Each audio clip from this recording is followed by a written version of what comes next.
1400년의 어느 가을날, 경복궁 근정전의 공기는 유난히 차갑고 무거웠습니다. 한 남자가 조선의 정점인 왕의 자리에서 천천히 일어섰습니다. 그의 이름은 이방과였습니다. 즉위한 지 고작 2년 만에 동생에게 왕위를 물려주는 역사적인 순간이었습니다. 그 자리에 모인 신하들도 지켜보던 백성들도 이 결정이 가져올 미래를 알지 못했습니다. 누구도 예상하지 못한 기적이 시작되려 하고 있었습니다. 왕관을 내려놓은 이 남자가 이후 20년 동안 조선의 그 어떤 임금보다도 평온하고 행복한 여생을 보내게 되리라는 사실을 말입니다. 권력이라는 무거운 짐을 스스로 포기했기에 얻을 수 있었던 값진 평화였습니다. 조선의 제2대 왕 정종 이방과. 하지만 역사는 그를 오래도록 기억하지 않았습니다. 죽어서도 280년이라는 긴 세월 동안 제대로 된 왕의 묘호조차 받지 못한 채 잊힌 존재로 남았습니다.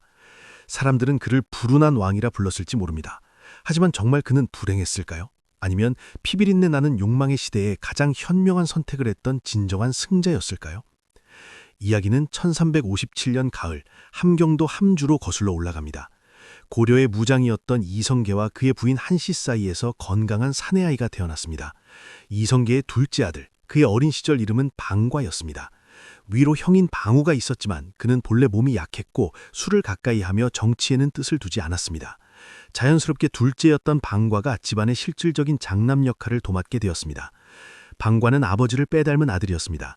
성품은 한없이 온화하고 부드러웠지만 전장에서는 누구보다 용맹하고 지략이 뛰어난 무장이었습니다. 특히 무예 실력은 타의 추종을 불허했습니다. 아버지가 전설적인 승리를 거둔 황산대첩에서도 방과는 아버지의 곁을 지키며 함께 적을 베었습니다. 그때부터 21년이라는 긴 시간 동안 그는 단 한 번도 아버지의 곁을 떠나지 않았습니다. 변방의 왜구가 침입할 때마다 가장 먼저 달려가 칼을 휘둘렀고 적들이 나타나면 목숨을 걸고 싸웠습니다. 그는 뼛속까지 무인이었으며 이성계의 무용을 가장 완벽하게 물려받은 아들로 평가받았습니다. 사람들은 그를 가리켜 100만 대군을 맡겨도 마음이 놓이는 장수라고 칭송했습니다. 그러나 조선 건국이라는 거대한 역사의 파도 속에서 결정적인 순간마다 그는 중심부에서 빗겨나 있었습니다. 1388년 역사를 바꾼 위화도 회군이 일어났습니다. 조선이 세워지는 가장 결정적인 순간이었지만 방과는 개경에 발이 묶여 있었습니다. 당시 고려에는 무장들이 반역을 꾀하지 못하도록 가족을 인질로 삼는 기인 제도가 있었기 때문입니다. 우왕과 최영 장군은 방과와 그의 형 방우를 감옥 같은 개경에 붙잡아 두었습니다. 아버지가 위화도에서 군사를 돌려 개경으로 진격하고 있다는 소식이 들려오자 방과는 등줄기에 식은땀이 흘렀습니다. 이제 자신들은 반역자의 아들이 된 셈이었습니다. 당장 내일이라도 목이 달아날 수 있는 절체절명의 위기였습니다. 그런데 여기서 놀라운 반전이 일어납니다. 무장의 본능이 깨어난 방과와 방우가 감시를 뚫고 탈출에 성공한 것입니다. 그는 번개 같은 동작으로 병사들의 검을 빼앗아 제압하고 형을 이끌어 개경을 빠져나왔습니다. 그리고 거침없이 아버지가 있는 군진으로 달려갔습니다. 그는 가문을 지키기 위해 칼을 들었을 뿐 결코 권력을 탐해서 움직인 것이 아니었습니다. 시간이 흘러 1392년 더 큰 풍파가 몰아쳤습니다. 동생 방원이 고려의 마지막 보류였던 정몽주를 제거한 것입니다. 이 피비린내 나는 사건의 뒷처리를 맡은 이가 바로 방과였습니다. 그는 직접 공양왕을 찾아갔습니다. 이미 전장에서 수많은 적을 베어넘긴 무장의 서슬퍼런 기운은 왕을 압도하기에 충분했습니다. 방과는 정몽주의 죽음을 통보하며 공양왕에게 사실상의 최후 통첩을 보냈습니다. 전주 이씨 가문과 끝까지 맞설 것인지 아니면 순순히 대세를 따를 것인지 선택하라고 압박했습니다. 그의 차가운 눈빛 앞에 공양왕은 결국 무릎을 꿇었습니다. 마침내 조선이 건국되었습니다. 36살 된 방과는 영안군이라는 자코를 받고 아버지 태조의 친위대를 이끄는 핵심 인물이 되었습니다. 1395년엔 병권을 장악하며 가문의 기둥 역할을 톡톡히 해냈습니다. 하지만 그에게는 권력을 쥐인 자들이 흥이 갖는 욕심이 없었습니다. 그가 가장 소중히 여긴 것은 화려한 옥자가 아니라 형제들 사이의 우애와 가문의 평안이었습니다. 이러한 그의 성품은 머지않아 그의 문명을 소용돌이 속으로 밀어넣었습니다. 1398년 8월 조선 왕실을 뒤흔든 제1차 왕자의 난이 일어났습니다. 야망에 불타던 동생 방원이 정도전을 죽이고 이복 동생인 방번과 방성마저 살해했습니다. 궁궐은 피냄새로 진동했습니다. 그 참혹한 밤에 방과는 어디에 있었을까요? 그는 궁궐의 화려한 연회가 아닌 조용한 소격서에서 제사를 지내고 있었습니다. 병석에 누운 아버지 태조의 쾌유를 비는 지극한 효심의 자리였습니다. 난이 평정되고 세자 자리가 비자 모든 시선은 방원에게 쏠렸습니다. 하지만 방원은 애상밖에 행동을 했습니다. 형인 방과를 찾아가 세자가 되달라고 간청했습니다. 방과는 단호하게 거절했습니다. 처음부터 대의를 세우고 나라를 세운 것은 모두 내 공로인데 내가 어찌 그 자리를 탐하겠느냐며 진심으로 손사래를 쳤습니다. 그러나 방원은 물러서지 않았습니다. 장자가 왕위를 이어받는다는 명분이 필요했던 방원은 형을 옥좌로 떠밀었습니다. 결국 방과는 마지못해 세자가 됐고 한 달 뒤 아버지가 왕위를 물려주면서 42살의 나이에 조선의 왕이 되었습니다. 왕이 되었지만 방과의 마음은 늘 편치 않았습니다. 실질적인 권력은 모두 동생인 방원의 손에 있었습니다. 방과는 정치의 전면에 나서기보다 격구라는 운동을 즐기고 사냥을 다니며 시간을 보냈습니다. 신하들이 제발 정사에 신경을 써달라고 눈물을 흘리며 간청했지만 방과는 허허 웃으며 넘길 뿐이었습니다. 사실 그는 누구보다 영리했습니다. 자신이 왜 이 자리에 앉아 있는지, 그리고 자신이 어떤 역할을 해야 동생도 살고 가문도 살 수 있는지를 정확히 꿰뚫었기 때문입니다. 그는 1399년 피로 물든 한양을 떠나 다시 개경으로 도읍으로 옮겼습니다. 형제들이 서로 칼을 겨루었던 그 끔찍한 기억에서 벗어나고 싶었는지 모릅니다. 그는 나름대로 왕으로서 백성들을 위한 법을 만들며 노력하기도 했지만 마음속 깊은 곳에는 항상 떠날 준비를 하고 있었습니다. 1400년 1월 또다시 비극이 찾아왔습니다. 이번에는 넷째 동생 방간이 방원에게 조장장을 내민 제2차 왕자의 난이었습니다.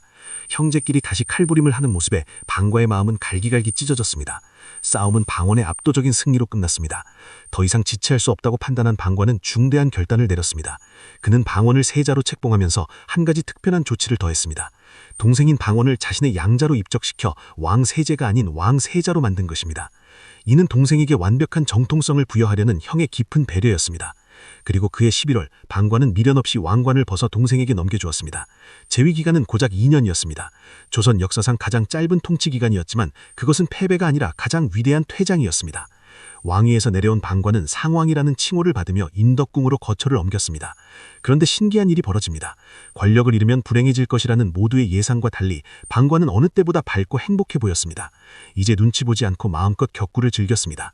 전국 팔도에 이름난 온천을 찾아 유람을 떠났고 매일같이 연회를 열어 좋아하는 사람들과 술자를 기울였습니다. 왕이었을 때보다 수천 배는 더 자유로운 삶이었습니다. 물론 처음에는 가시반석 같았던 적도 있었습니다. 아버지 태조와 동생 태종 사이에서 갈등이 폭발할 때면 중간에서 어쩔 줄 몰라 하기도 했습니다. 하지만 1400년 8월 아버지가 세상을 떠난 뒤 태종과 방과의 관계는 더욱 단단해졌습니다. 태종은 형을 진심으로 존경하고 극진히 모셨습니다. 법적으로는 아버지와 아들의 관계였지만 태종에게 방과는 듬직한 10살 터울의 형님이었습니다. 태종은 사냥을 갈 때마다 형을 꼭 모시고 나갔고 두 사람은 들판을 달리며 형제의 정을 나눴습니다. 첫눈이 내리는 날이면 서로 장난을 치며 어린 시절로 돌아간 듯 웃음꽃을 피웠습니다. 방과의 효심과 우애는 전설 같았습니다.